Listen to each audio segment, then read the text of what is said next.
What's up, everybody? It's Emmett, your buddy from Haven for Heroes. Today we're going to talk about advertising. So there's a lot of kinds of advertising. I'll tell you the ones I've tried, I'll tell you the ones that didn't work, I'll tell you the ones that did work. They may not work for you in your area, and I'd like to know that. If you've tried any of these, if you are a comic shop already and you're looking for, you're watching for some helpful hints, some little piece of knowledge. I'm always learning. I'm always watching other shows that own comic shops and seeing what they're doing. A lot of times they aren't giving away their trade secrets right out in the open, but sometimes, you know, if you watch, you can kind of tell where they're moving and what they're doing. So advertising, let's get into it. So I tried the newspaper when I first opened. It was a fairly decent sized local paper. And it was very expensive and I got zero out of it. Then I've tried radio. That was super expensive. Basically how I got onto the radio was they were doing a fundraiser for an ambulance corps, and you could buy 30 seconds from the ambulance corps at $100. And since it was a donation, of course, we could take that off on our taxes, and $100 is not that expensive. So I actually took, I think, three spots during that day. And we did a lot of, you know, just telling people that we're here and what we're about. We really didn't have any event going on or anything. Another thing we did was mats at your local diner. If you're ever at your local diner and they have paper mats with advertising, you'll see a number on there, and that's the company that does the printing. They can be very affordable. I was doing mine through the winter because there's really a lot of tourism and they go through a lot of mats in the summertime. So the cost would have been 3 or 4 times what the wintertime was. And you get the beginning of the summertime because the print run runs into the spring, summer. And that actually, I got a couple of very good long-term customers from those mats. We actually are probably going to go back to them. I'm looking to get into a couple of other places other than the one that we were in, so that we can get that kind of coverage that we need. But this one was not too far away. This diner is about 10 minutes away, but it's a super popular diner with really good food. And like I said, the ad did great. Now, I don't know if you have one of these in your area. If you don't, maybe this is another business you can start up. We have something called the Little Paper.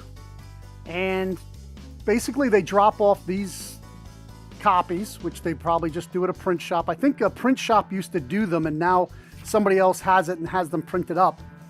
But it's basically just all ads from all your local businesses, like in your probably 10 to 15 mile radius.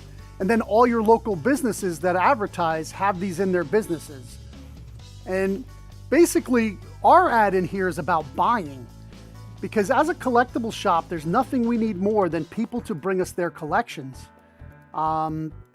Video game stuff, comic books, magic cards. You know, we list what we buy right on the ad, and this has been phenomenal, and for very little money. So we pay $15 a week for this.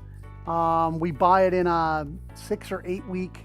It's like $190, and we get like 8 weeks or 10 or 12 weeks. I forget exactly how many, but it has been gangbusters. It's worked fantastically. Now let's move on to the social media, because I know a lot of you are using that, and I would like to get some feedback on that from any shop who's done a particular thing and been super successful. We've made a couple of small commercials that we've put online. We're going to insert them here. This is the first one. Hey there, heroes. You want stuff? We got stuff everywhere, all over the place. But where is it? On eBay. Come to our eBay store. You want comics? We got comics. Up here, down there. Video games. Games? We've got games. Toys. Pops. You want toys? Toys.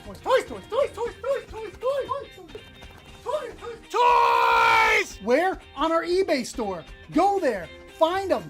You need it. We got it. Come down. So that one was based on an old commercial in upstate New York, Crazy Eddie. I don't think he made it countrywide, but probably the whole East Coast. He was a pretty big guy back in the 70s, early 80s. He got indicted for fraud, and but he had hysterical commercials. And that's what that commercial was kind of based on. And then we have another ad out of New York City, 877 Cash Now, right? So we based this next ad on that. You have a box of nerdy stuff, but you need cash now.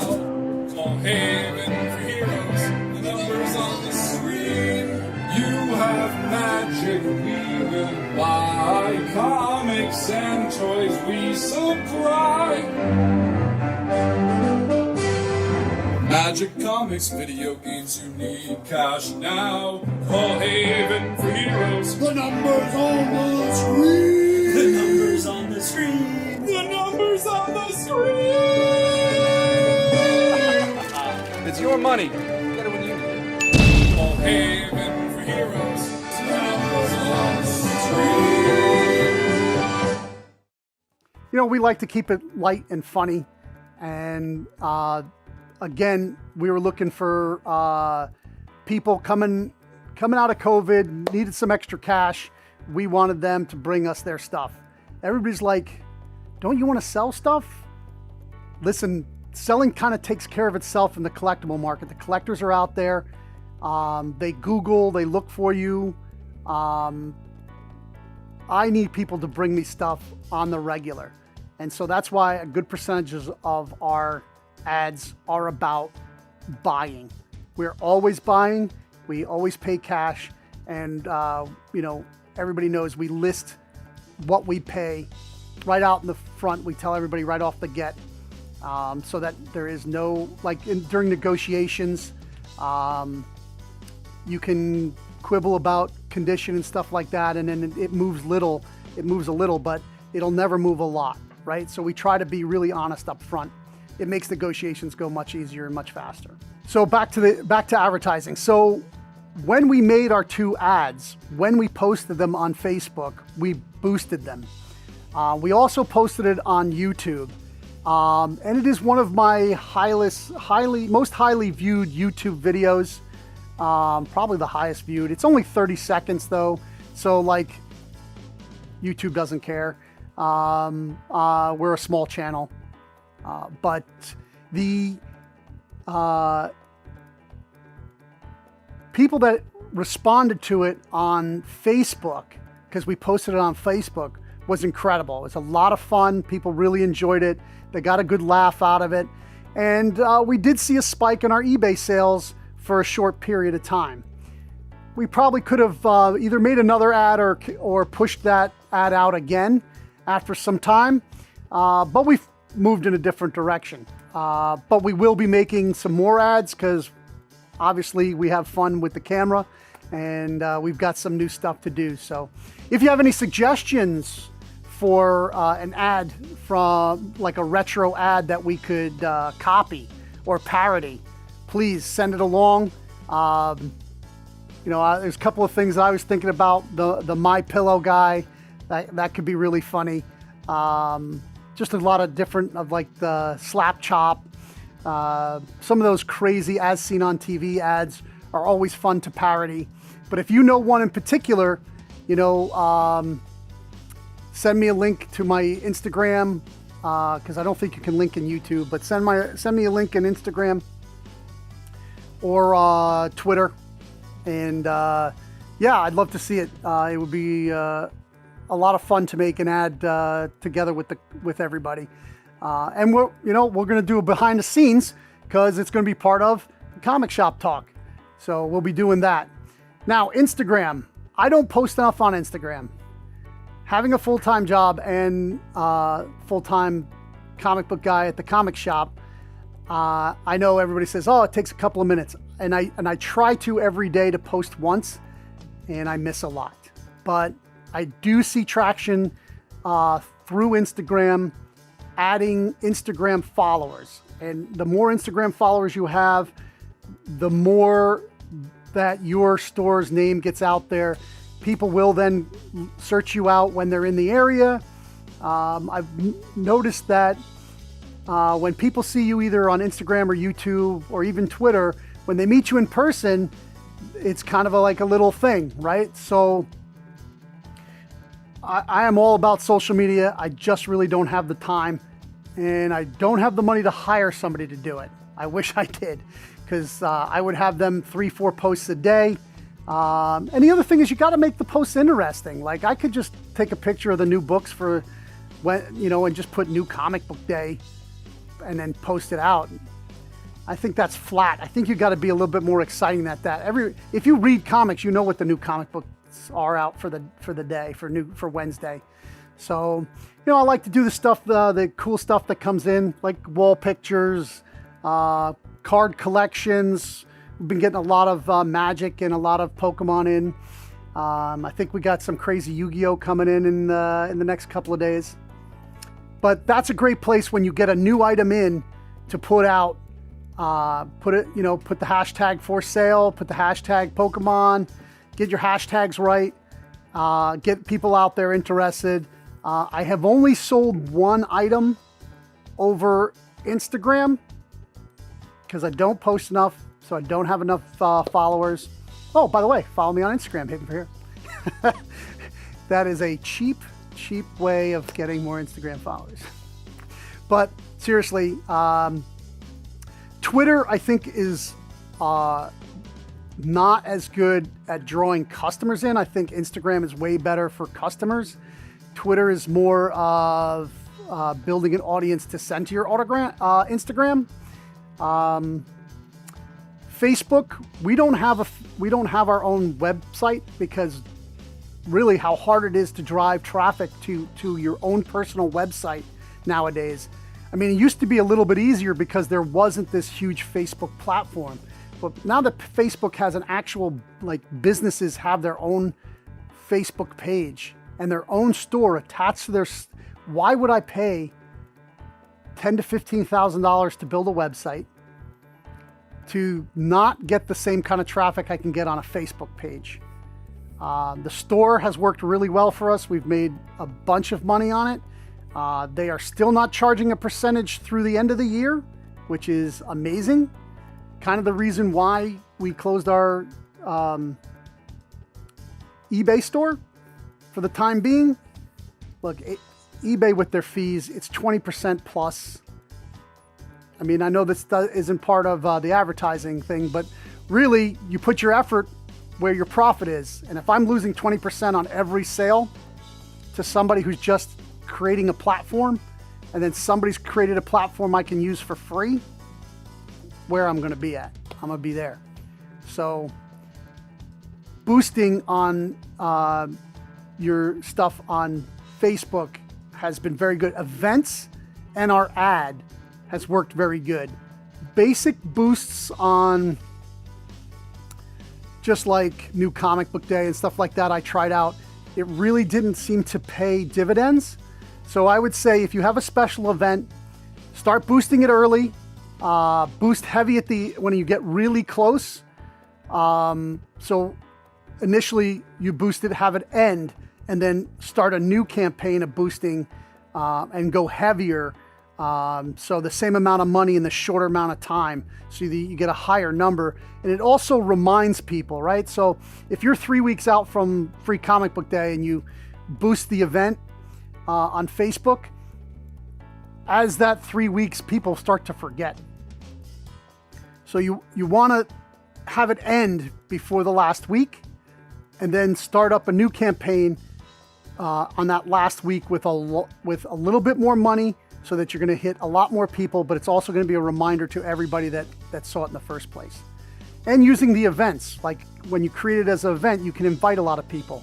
The more people you have on your Facebook page that will be invited, then you have all that notification done, so that when when you're boosting, I usually don't include the people that I invited.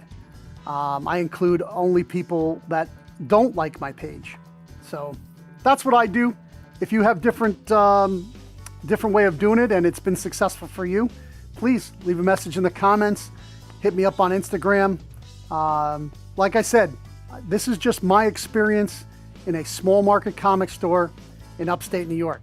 Different states, different things go on.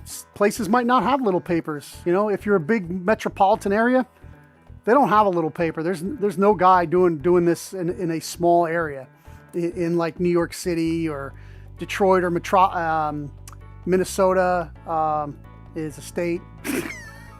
But Minneapolis is what I wanted to say. So like a big city may not have this little paper, but people may be still reading the regular paper, or they might be papers that, like if there was still a music newspaper around, I would definitely be in that. There used to be, like when there was a lot of music events going on, there used to be these like little newspapers that just talked about the bands and the clubs and where you could see bands and then interviews with bands. That's a great, if you have one of those, that's your target market, are those people who are into going to see indie bands and, you know, new stuff. A lot of them are art students. If you've got a college in your area, there may be a college newspaper. You should be advertising in the college newspaper. We don't have a college nearby.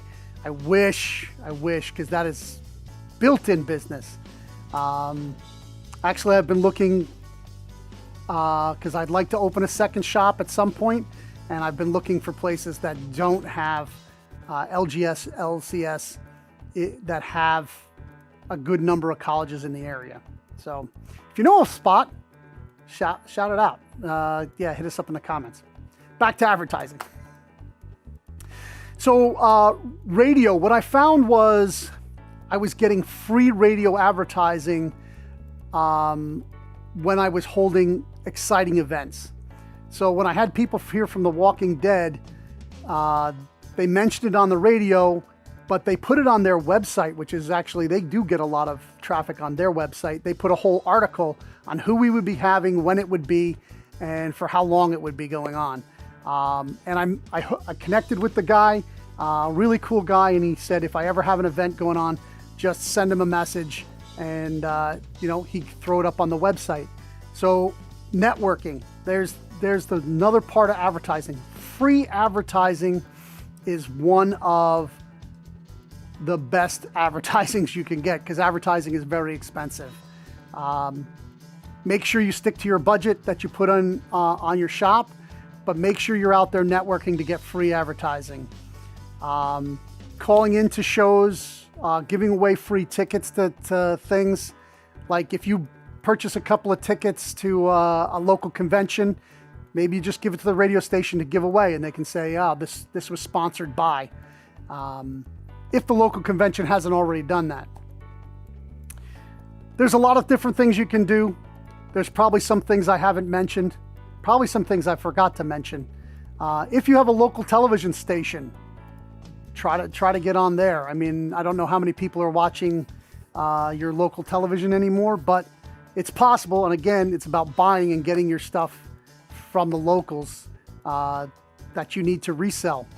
So keep reading comics. Check test 1, 2. That's all right. It just gets my body, gets sticky. All right. And good. It's moist.